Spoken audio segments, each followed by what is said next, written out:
അല്ല, അത് പ്രശ്നമില്ല. മുഖ്യമന്ത്രി അങ്ങ് തീരുമാനിച്ചു കഴിഞ്ഞാൽ നമ്മുടെ പ്രതിപക്ഷ നേതാവിന് അപ്പം തീരുമാനിക്കും.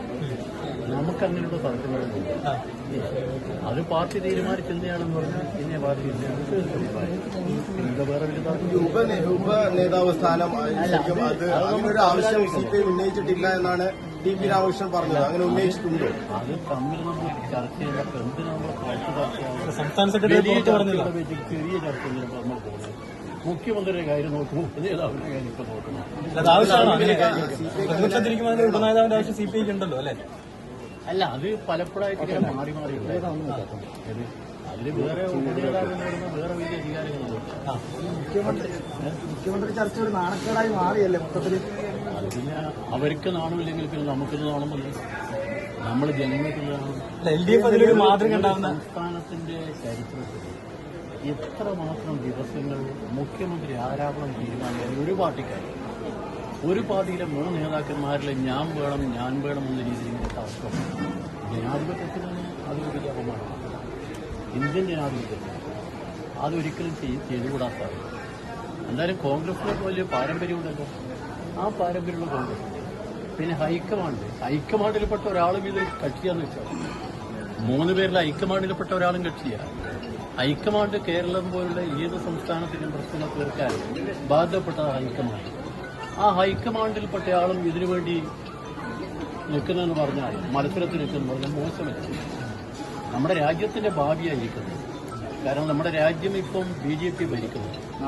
ജനങ്ങൾ അതിനെതിരായ എല്ലാ സംസ്ഥാനങ്ങളിലും പല പ്രശ്നങ്ങളിലും ആ സമരത്തിനിടയിൽ സമരത്തെ നയിക്കേണ്ടവരായി ഇന്ത്യ മുന്നണിയുടെ നേതാവ് അതാണ് കോൺഗ്രസ്. ആ കോൺഗ്രസ് ഒരു സംസ്ഥാനത്ത് ഭൂരിപക്ഷം കിട്ടിയിട്ട് മുഖ്യമന്ത്രി ആരാവണമെന്നതിനെ കുറിച്ച് ഇതുപോലെ ചർച്ചയാണെന്ന് പറഞ്ഞാൽ അത് അപമാനമെന്ന് ഞാൻ പറയുന്നില്ല. അപമാനം ചിലപ്പം അവർക്ക് ഒരു അഭിമാനമായി തോന്നുന്നത് എന്ത് ചെയ്യാനാണ്? അപമാനവും അഭിമാനവും തമ്മിലുള്ള വ്യത്യാസം അവർക്കറിയില്ല. നമ്മളിപ്പോൾ എന്ത് ചെയ്യാൻ എന്തായാലും മോശമായി പോയി. ഈ മുമ്പ് കോടിയേരി ബാലകൃഷ്ണനൊക്കെ ഉപനേതാവായിട്ട് സഭയിൽ ഉണ്ടായിട്ടുണ്ട്. സ്വാഭാവികമായിട്ടും ഇത് 35 അംഗങ്ങളുള്ള LDF-ല് സ്വാഭാവികമായിട്ട് CPIക്ക് അങ്ങനെ ഒരു ക്ലെയിം വന്നാൽ അതിൽ തർക്കമൊന്നുമില്ല. അത് സ്വാഭാവിക CPI കിട്ടണ്ടല്ല. നമ്മൾ ആലോചിക്കുന്നത് അതിലും നമ്മൾ തമ്മിൽ ആലോചിക്കും. വേറെ പ്രശ്നങ്ങളില്ല. നമ്മൾ ഇത്രയും കാലം ഒരുമിച്ച് നിൽക്കുന്നത് ഇനിയും ഒരുമിച്ച് നിൽക്കണം. ഈ പ്രതിപക്ഷത്തെ നയിക്കാൻ പിണറായി തന്നെ വരുന്നത് ഇടതുപക്ഷ കക്ഷികളുടെ വളരെ പ്രധാനപ്പെട്ട പങ്കുണ്ട്. അതിൽ പ്രധാനപ്പെട്ട പാർട്ടിയാണ് CPIയും CPM. നമ്മൾ അങ്ങനെ തർക്കമില്ല. ആ തർക്കമെന്ന് പറഞ്ഞ് ഞങ്ങൾ ഓരോ വാക്ക് കൊടുത്തിട്ട് തർക്കത്തിൽ ചെയ്യും. പിണറായി തന്നെ പ്രതിപക്ഷ അതാണ് അവരുടെ പാർട്ടി തീരുമാനിക്കും. അല്ല, അത് ഗുണമാണോ ദോഷമാണോ ചെയ്യുന്നത്? അല്ല, അതിനെക്കുറിച്ച് അങ്ങനെ ചോദിക്കുന്നത് അതുപോലെ വല്ലാത്ത ചോദിക്കുന്നത്. നമ്മളെ അദ്ദേഹം 10 വർഷക്കാലം കേരളത്തിന്റെ മുഖ്യമന്ത്രിയായ അയാൾ പ്രതിപക്ഷങ്ങൾ അഭാവനോ വേണ്ടിയെന്ന ഒരു തർക്കം ഉണ്ടാക്കിയത് ആ തർക്കത്തിന് എന്നുള്ള ചോദ്യമായിരുന്നു. ജനങ്ങൾ വിജയിച്ചു, പിണറായി പറ്റില്ല, ജനങ്ങൾ വിജയിച്ചു, മാറി വെക്കുന്നല്ലേ? അല്ല, അതല്ല, ജനങ്ങളുടെ മുമ്പിൽ അങ്ങനെ പോയിട്ടില്ല. നിങ്ങൾ പ്രസിദ്ധിച്ചോളില്ല, മറ്റൊരാളില്ലാന്നില്ല എന്ന് പറഞ്ഞാൽ കേരളത്തിലെ ജനങ്ങളുടെ മുമ്പിൽ ഓരോ മണ്ഡലത്തിലും പ്രതിനിധിയെത്തില്ല. ആ പ്രതിനിധികളെ വന്നിരിക്കുന്നത് അതിലുള്ള ഈ വിധി എന്ന് പറഞ്ഞാൽ പിണറായിക്കെതിരായ ഒരു വിധിയാണ്. അപ്പോൾ അദ്ദേഹം പ്രതിപക്ഷ സ്ഥാനത്ത് നിന്നും മാറി നിൽക്കട്ടെ എന്ന് നിങ്ങൾ ഇപ്പം നിരീക്ഷിക്കുന്നു. ഞാൻ ആ നിരീക്ഷണം ചില പരാമർശങ്ങളൊക്കെ അവസാന ഘട്ടത്തിൽ അത് പിന്നീട് തിരിച്ചടിയാൻ തോന്നുന്നുണ്ട്. ഈ രേവന്ത് റെഡ്ഡിക്കെതിരെ വേദിയിൽ ഒരു ചോദ്യം ചോദിച്ച ആൾക്കെതിരെ പോയി ചോദിക്കാൻ പറ്റും. അങ്ങനെ ആ പരാമർശങ്ങളൊക്കെ തിരിച്ചടിയാൻ CPIക്ക് ഒരു വിലയിരുത്തലുണ്ട്. എല്ലാവരും അതെല്ലാം ഓരോ ഒരാളോട് നമ്മൾ ചോദിക്കുകയും ഇടപെടുന്നത് വെച്ച് അതിനെപ്പറ്റി നമ്മൾ ഓരോ വാക്കിനെ കുറിച്ച് ചർച്ച ചെയ്യും. ഒരു കാര്യം ഞാൻ പറയാം, കേരള രാഷ്ട്രീയം ഇപ്പം മിക്കവാറും അനീമസമായിരിക്കും. രാഷ്ട്രീയ പാർട്ടികളും നേതാക്കന്മാരുമുള്ള ബന്ധം വളരെയേറെ അകന്നിരിക്കുന്നു.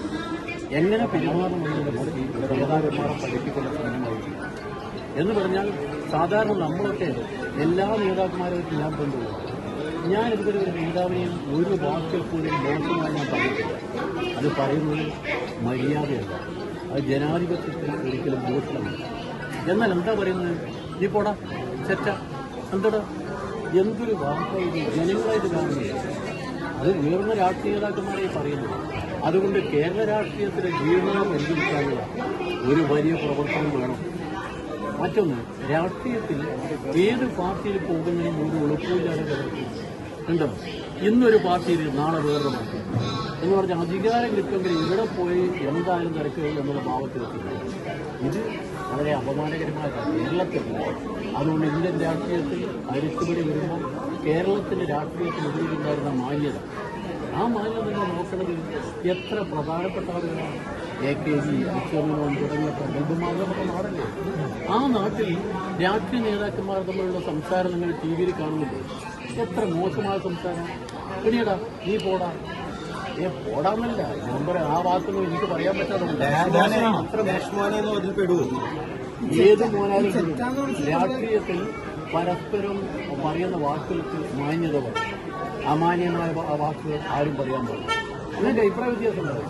അഭിപ്രായ വ്യത്യാസത്തിൽ അമാന്യമായി ഞാൻ ചോദിക്കട്ടെ, കേരളത്തിലെ മുഖ്യമന്ത്രിയെ അവിടുന്ന് പുറത്തുനിന്ന് ഒരാൾ വന്നിട്ട് എന്താ മുഖ്യമന്ത്രിയെ കുറിച്ച് പറഞ്ഞത്? കേരളത്തിലെ പുറത്തൊരാൾ അതിനെക്കുറിച്ച് എന്ത് രാഷ്ട്രീയ വ്യത്യാസമുണ്ട്? കേരളത്തിലെ മുഖ്യമന്ത്രിക്കെതിരെ ആരെങ്കിലും ഒരു വാക്ക് പറയുമ്പോൾ അത് തെറ്റാണെന്ന് പറയാൻ നിൽക്കുന്നില്ല. അതിനുള്ള മറുപടിയായിരിക്കും. അതിനുശേഷം ഇത് വരുന്നത് എന്ന് പറയുന്നത് നിങ്ങൾ എടുത്ത ബോർഡിന് മറുപടിയില്ല. അവിടെ പിന്നെ